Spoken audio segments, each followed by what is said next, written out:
Good morning.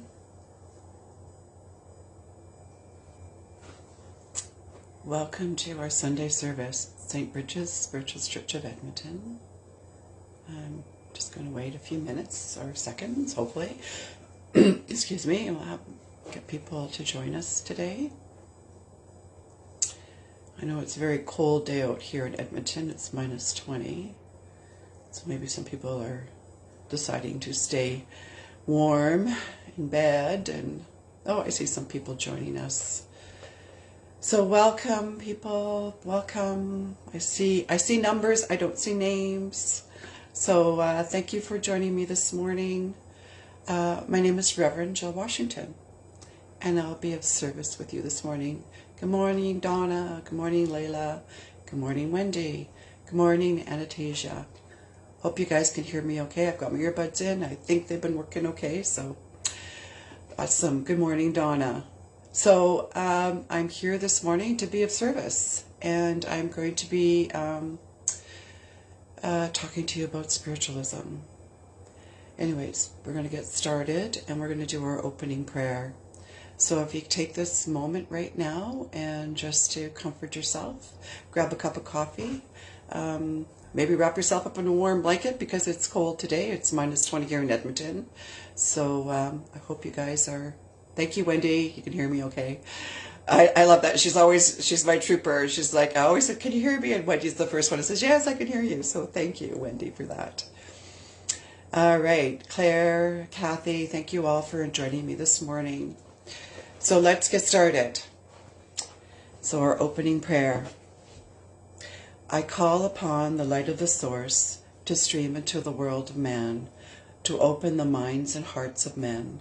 Let the light descend. Allow the plan of light and love to unfold. I will do thy will for the highest good of all man, from spirit, through spirit, to spirit. I call upon my guides, guardians, and loved ones from the highest realms to support me in this time of learning and growth. Amen. Oh, good morning, Reverend Kim. Good morning, Claire. All right. Good morning, John. As spiritualists, we have adopted the following principles.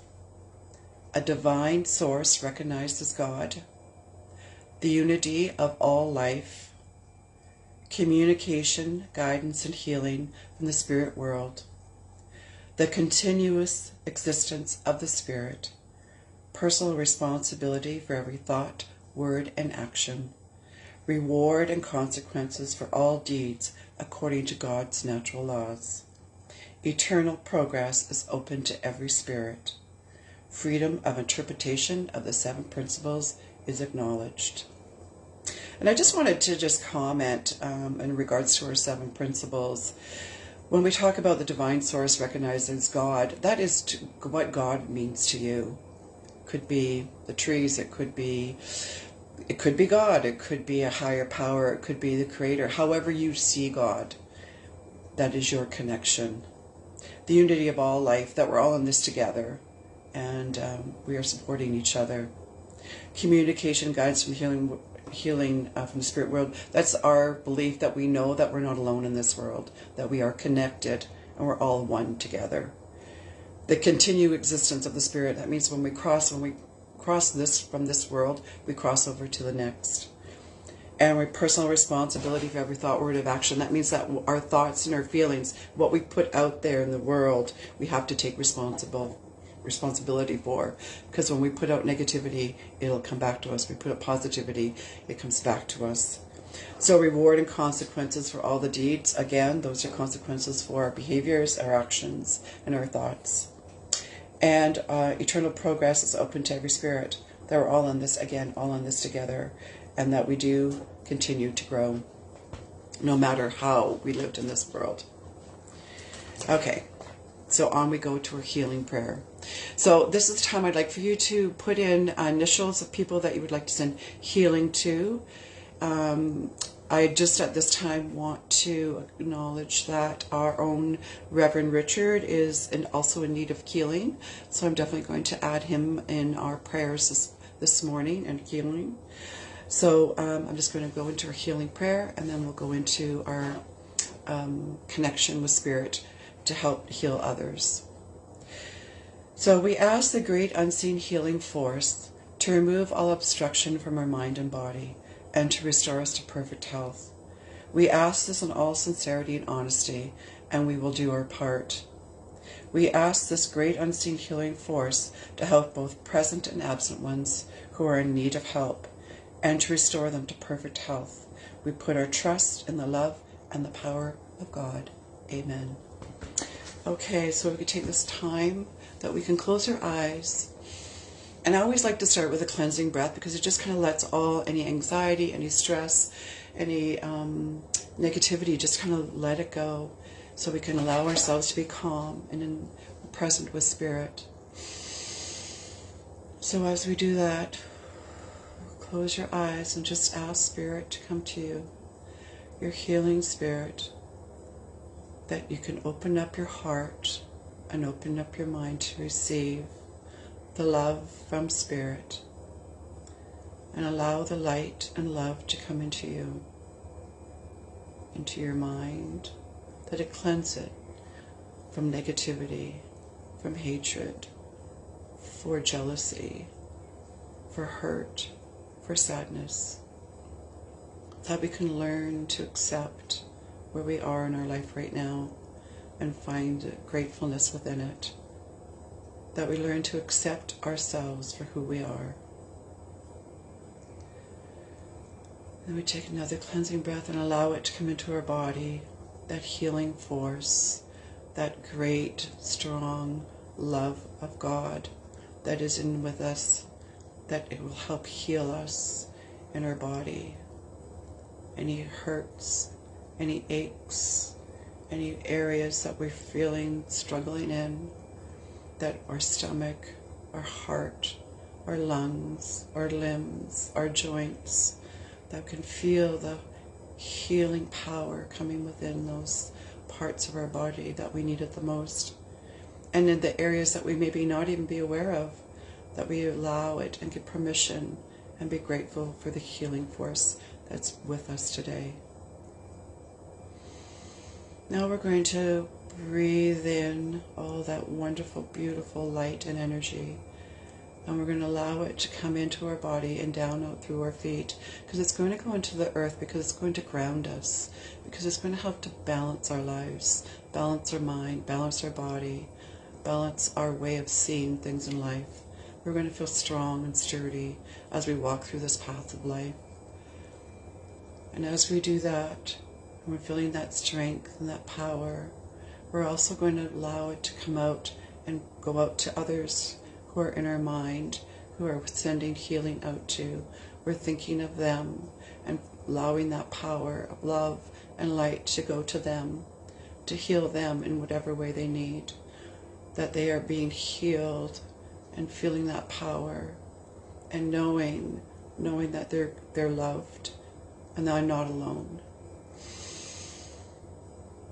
We send it out to our loved ones, to our friends, to our families, to people who are dear to us, and the people that we know of, that we've heard of, that are suffering.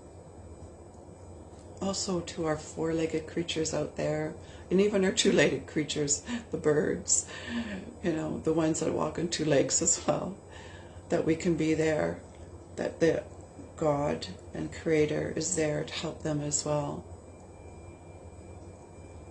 And being grateful that opportunity that we are all connected in this world, connected to the trees, connected to the land, connected to the water, connected to the birds and the animals, connected to each other, and being grateful and knowing that this is an ever continuous feeling of energy of love that we're sending out to the world. And we're sending it around the world right now. All the countries that are struggling, all the people that are hurting, that we can surround it with love and healing power, and know that it is so, that it is happening, that it's there, and they are loved, we are loved, and we love each other. Just stay with that for a moment and just feel that love and just send it out.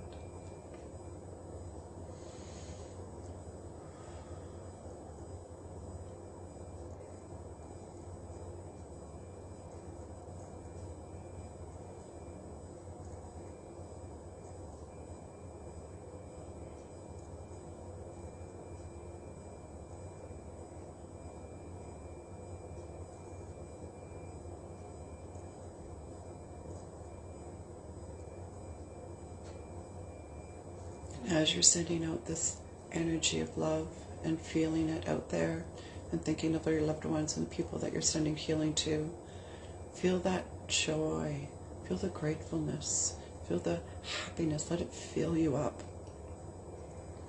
and know that it is happening, and trusting and knowing Spirit is with us.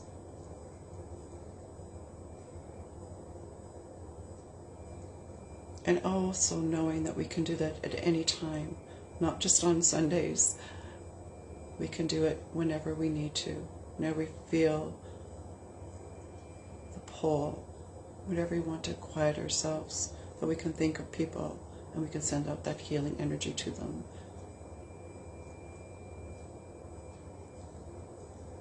And we'd like to thank our healers that are with us, and to thank each other as well, as we're doing this together.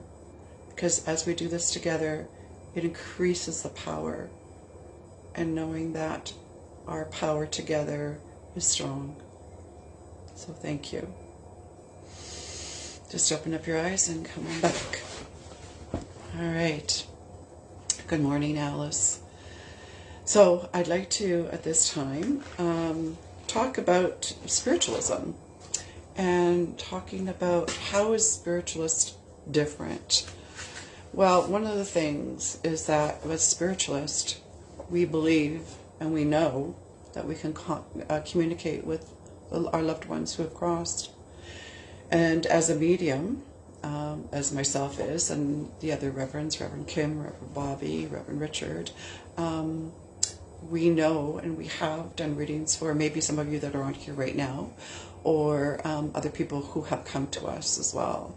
And through our connection with their loved ones, it's also very validating as mediums to know that the information that we're getting heals the people that we are giving those readings to, the sitters, the people who can validate and go, yes, I know exactly who that person is. Yes, I know exactly what they're saying. Yes, that's true about them. Yes, they did do that. It's then that confirmation in that it's the reality of knowing that when we cross over, when we die, when we leave this world, we cross over to another world, to another place, and that we aren't alone, and that our loved ones are still with us. So in that, I also wanted to maybe share with you some things that you didn't know about spiritualism, things about people who are famous who believed in spiritualism, and you maybe not even known that. So I'll just going to read a little bit about these people. There's 8 of them right now who that I've got some information on, and you can always Google them and look up some more information about their lives and how spiritualism impacted their lives. Because I know as a spiritualist, it's definitely impacted mine, and just kind of reinforce the belief and knowing and trusting that God is with us, that Spirit is with us, that we do cross over, that we aren't alone. And it's such a comforting, wonderful feeling to know that. So, 8 famous figures who believed in communicating with the dead. Well, belief in the afterlife is a cornerstone of many ancient and modern religions and cultures worldwide. The idea that it's possible to communicate with the dead never reached the same level of acceptance, but for a period about a century, beginning in the 1840s, sending messages between the human and spirit world was popular not only as a religion, but also as a pastime. Also, I just wanted to mention here that at the end of March 31st in 1848, that's when modern spiritualism started with the Fox sisters, and I know that is we'll probably be having to talk about that a little bit more as we get closer to that date. But when it talked about the 1840s, that's when people started talking about it more. So through the 18th century, Europeans tinkered with the concept of a potential connection between science and the supernatural. The new religion movement, known as modern spiritualism, got its start in upstate New York in 1848. That's when the two sisters, Margaret and Kate Fox, became locally and later internationally famous after claiming they could get in touch with people beyond the grave. For some, the work of mediums like the Fox sisters was purely entertainment, but for others it became a religion and is still practiced as one of the few remaining communities today. Again, that's spiritualism. And I believe there's like spiritualist churches actually right across Canada. And if you check with the Spiritualist Church of Canada, it'll list all the churches that are in Canada. So it is widespread in Canada and all through Europe. So spiritualism's popularity waxed and waned throughout the remainder of the 19th century and the first decades of the 20th century, particularly surging following massive losses of life like the Civil War, the World War I, and the 1918 flu pandemic. And although the spiritualist movement never completely faded out, it didn't hold the same appeal after World War II. But for close to 100 years, spiritualism attracted people from every part of society, including celebrities. So here's a look at 8 famous figures who at some point in their lives believed it was possible to communicate with the dead. So the first one, Thomas Edison. When Thomas Edison invented the phonograph in 1877, the first record he created was his own voice reciting the nursery rhyme Mary Had a Little Lamb. Then in 1920 he announced plans to capture a different type of voice, one that belonged to those no longer living, specifically a spirit phone, capable of talking to the dead, says Mark Hartzman, historian and author of Chasing Ghosts, a tour of our fascination with spirits and the supernatural. Aside from the life-changing feat of breaking through the veil, he believed his interest in spiritual was simply to demonstrate that science, not mediums and Ouija boards, was the way to do it. Hartzman says, in fact, in 1920, Edison told American Magazine that methods and apparatuses commonly used and discussed are just a lot of unscientific nonsense.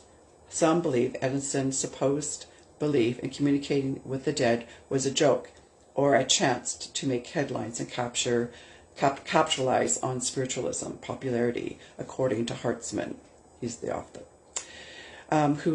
who adds that is certainly possible, but at the same time Edison did have an unusual hypothesis regarding what happens after humans die. He says, the inventor spoke of his belief in the idea of a life units.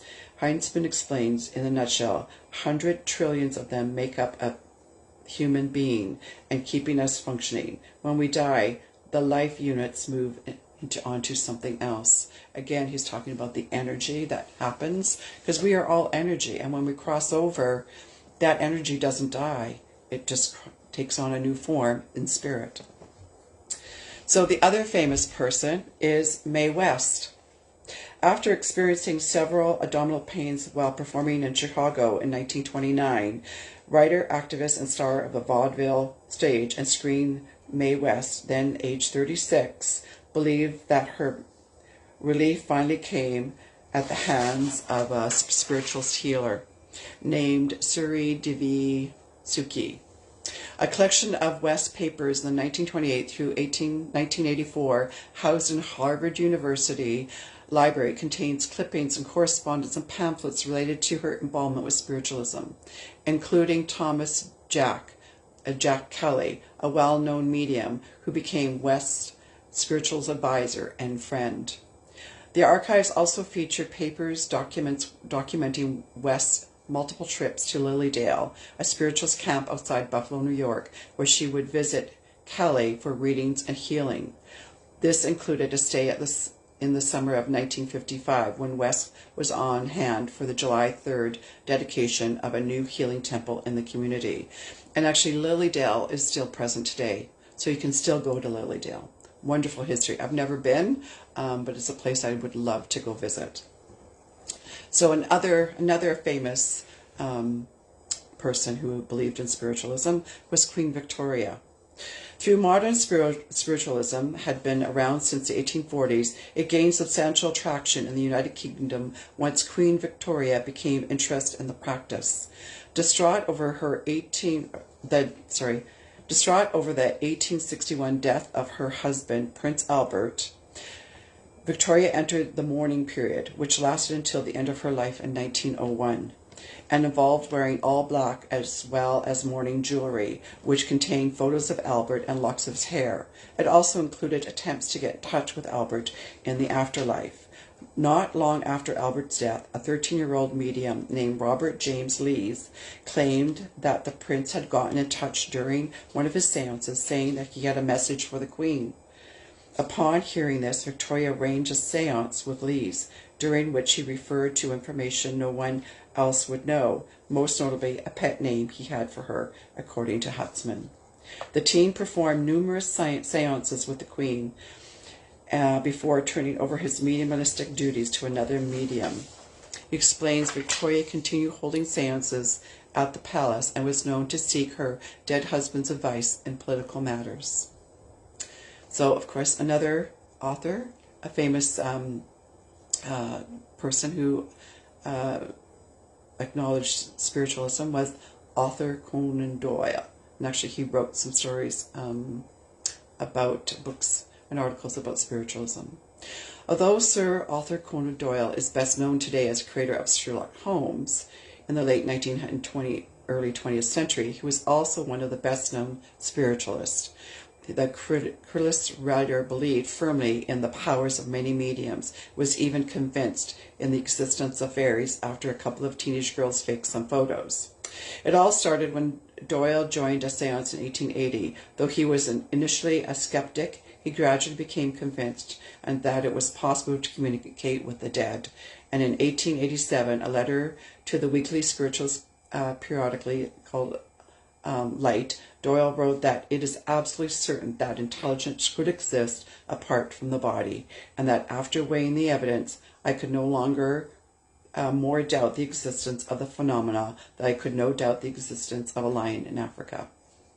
His interest grew much stronger after he believed he heard a personal message from his son.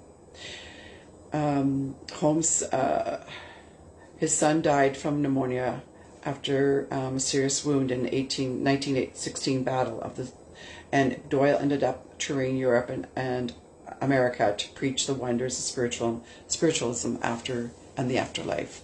So again, his belief in the afterlife. And what's interesting, and you're going to find that as I'm reading this, it's usually at a time of crisis when people reach out for something bigger, right? There's people are looking for answers, and they find it through spiritualism. So Doyle's fervent beliefs eventually strained his relationship with the famed escaped artist Houdini, who saw spiritualism as a con and spent years debunking the alleged communication that occurred during seances and exposing mediums as fraud.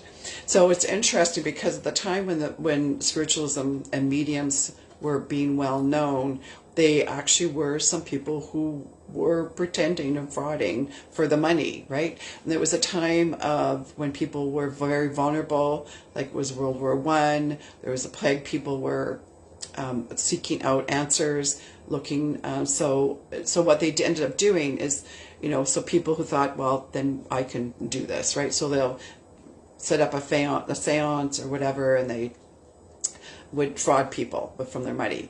And unfortunately, what it did is it gave the real true mediums a bad name. And so when people came to see the mediums that were real, they were very skeptical. However, what I know, and through my experience as being a medium, is that mediumship is real. And as time went on, people recognize that, because the people that were being defrauded, and you still have to be careful, because I think there's some people out there that can do that, so you have to be careful, but it was just something you just have to be aware of. Okay, so anyways, Houdini was one of the ones who was trying to debunk spiritualism. He did go see someone, a seance, went to a seance, and he got a message from his mother that he didn't believe. And so since that, he was trying to debunk mediums. So the other famous person is Mary Todd Lincoln. So this is through Mary Todd Lincoln famously attempted to get in touch with her husband, President Abraham Lincoln, following his 1865 assassination. Her involvement with the spiritual began 3 years earlier, and their son Willie died from typhoid fever at the age of 11. So Mary Todd initially attended seances as a way to cope with her grief, but found them to be so comforting that she started hosting her own. According to the White House Historical Association, there is evidence that Mary Todd held as many as 8 seances in the White House, specifically in the Red Room, following Willie's death, and that the president attended a few of them. But what many seemed odd today was quite common at the times, that Lucille Scott, a journalist and author of The American Convent, A Story of Women, Mysticism, and the Making of Modern America, Mary Todd Lincoln joined the vast wave of Americans turning to spiritualism during the Civil War, and as the ghosts of fallen soldiers, and both literally and spiritually run prolific across the country. Let me see. After the movement, popularity and widespread acceptance didn't last. So again, they're talking about how some people debunked the idea of spiritualism, and what it says here that at the time, the medical establishment, doctors coined the term and let's see if I can pronounce it right, mediodemia. So, because people would be wanting and wanting that connection with their loved ones, and so he said they coined that it was that people were crazy, that they were able to do this. Again, that's part of the struggle with the involvement of spiritualism, right? So in the early modern days, it was very tough. It was very hard for true mediums to really do the work and really be able to connect and get that validation. But then there's the ones that actually were able to prove that existence. But then there are the ones that kind of were always skeptics. And that's fine if you have skeptics. And we encourage people who are skeptics to come because we can validate. But you also have to be open, because people can be very, very, very closed, and so they'll just refuse to hear everything. And unfortunately, that's you can only do so much, because the spirit who comes through is going to give the messages that the spirit needs you to hear, not necessarily what the sitter needs to hear. So sometimes people come in and say, well, I want to hear from my mom, I want to hear my dad, but then maybe the cousin comes in, or maybe the grandfather comes in, or the grandmother, or somebody that maybe they don't want to hear from, so that people are having a different expectation. So then when you give them that information, some people don't really want to hear it. Again, that's, as mediums, we work for spirit, provide that healing for their loved ones who are still here in this world. So again, it's just a matter of looking at, what do we believe in, being open to the experience, sometimes to the information that we can give through doing mediumship. People go, well, I don't recall, I don't remember. But when they go back, or maybe a couple of days later, they'll go, oh, yeah, I remember that, right? Things that kind of pop in, because sometimes we'll talk about memories from way back when. And, so of course, there's things in my childhood I don't always remember, but then when someone comes through that I love, they'll talk about something, and I may not recall it right away, but then I'll start thinking about it and going, yes, or I'll come across a picture or something that will remind me of that. Okay, so another famous person was Victoria Woodhull. So perhaps best known for her 1872 run for the presidency of the United States as the first woman to do so. This I did not know. So Victoria Woodhull spent her lifetime blazing trails across multiple disciplines. From an early age, it's thought she believed that she received special guidance and protection from spirits of the deceased, which empowered her to take action unusual for women at that time. So she really kind of just pushed, went outside the norm, right? Pushed the boundaries. So she of course, didn't make it as presidency, but she did run for political office, didn't end up moving into the White House. But she did end up becoming, elected as president of the American Association of Spiritualists in 1871. So she didn't become the president of the United States, but she became president of the American Association of Spiritualism in 1871. So that's kind of cool.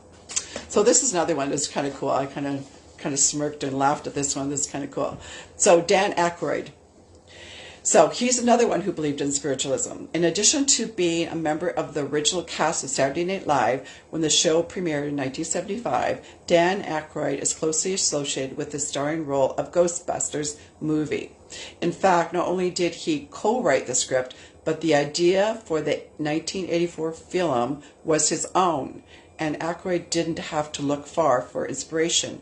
His great-grandfather, Sam Aykroyd, was part of the spiritualist community in Canada, where he regularly hosted seances in the family's farmhouse throughout the 1920s and 1930s.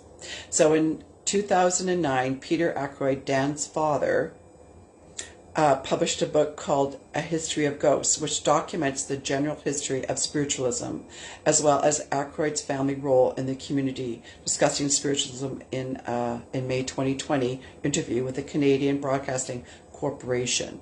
And Dan Aykroyd noted, "We believe, and I guess it's my religion, that you can speak from the other side, and that consciousness survives." So I thought that was quite interesting too. So the last one here, I haven't heard of her before. She's Swedish. She's a Swedish painter, and her name is Helma af Klint. So although early 20th century artists were largely credited for sparking phenomena of abstract Western art, a Swedish painter named Helma created similar bold color geographical pieces. So what she did, she had an interest in spiritualism, and so when she held seances in 1896, excuse me, I'm going to cough, excuse me, she held seances with 4 other women, and they called themselves the Five. And so as part of her communication with the other side, she began to do some automatic writing, and as a result of that, her paintings were becoming channeled. She channeled her paintings, and her paintings today are actually well-known paintings, and they're in the painting, where are they? They are in New York's museum, a temple of the arts, with her paintings, and these are paintings that she, of spirit, like of being crossing over, and her spirit. I saw, if you Google her, you can see that some of the paintings and stuff are spiral paintings and stuff that she got through spirit. So those are just some people who, through history, have connected with spirit, who have had those experiences and that belief, and how it impacted their life. And also, what's interesting, it brought them comfort. And that's the other thing too, is that our ability to connect with spirit provides comfort and healing to those that are still in this world. So I hope you enjoyed that. You can always Google those names, get more information, because there's lots of information about spiritualism and how it got started as well. And we'll talk a little bit more next month, at the end of next month, about the Fox sisters, who actually started the modern trend of spiritualism. Okay, so now... So what I'd like to do is also, if you are interested in having a mediumship reading, please go to our website. There's myself, and there's Reverend Bobby, Reverend Kim, and hopefully when Reverend Richard is feeling better, we'll be able to provide them some mediumship readings or some healing. So please check us out on the website. And any of the fees that come, they support our church. As you know, the COVID situation, we couldn't be have in person. I know things are lifting, so I don't know what that's going to look like for St. Bridget's in the future. Well, that's yet to be seen. However, the money that we get for doing your readings go towards the church and support the rent, because we still have to pay rent. And we also have a St. Bridget's Pantry that you can access. We ask if you want to donate, that you donate in gift cards that we can provide for people who are in need as well. And if there's someone that you know is in need, then please contact us through our email us, look on our website, all the information's there. Also too, it's going to be awesome, and I'm excited about this, that on February the 26th, we have Reverend Patricia Strong. She used to be with St. Bridget's. She's Australian. She's in Australia now. Unfortunately, she's been gone for a few years. However, she still comes and supports us, and because of this wonderful opportunity we have with Zoom, she can come in and be of service to us on February the 26th, and also with Carol Hardwood, who's in BC, who's also a wonderful medium. So the two of them will be doing Evening with Spirit on the 26th at 7 p.m. Please go online and get your tickets, because again, that supports our church and keeps it open, so that when we can come in, we can come in together. And the other thing that we're hoping is that when we do this, that we can also do this live, so people who are not in Edmonton area, that they're going to be able to still connect with us and still be a part of our service. So those are things yet to come. Anyways, thank you so much for joining me this morning. If you're in Edmonton, stay warm, because it's cold here. It's crazy weather that we're having. So what I'm going to do is do our closing right now. So here we are. As we depart, we ask for the love and the light to stream forth from our time here today. May it heal and support those that are in need. May we return to our earthly journey and always endeavor to strive towards our highest good. We wish to thank our guides, guardians, and loved ones who have supported us in our growth. Till next we meet, may your path always be lit by the light. All right, guys, thank you so much for being with me this morning. Many blessings and healing to you. And give yourself a hug, because you're worth it. Okay, take care. Bye.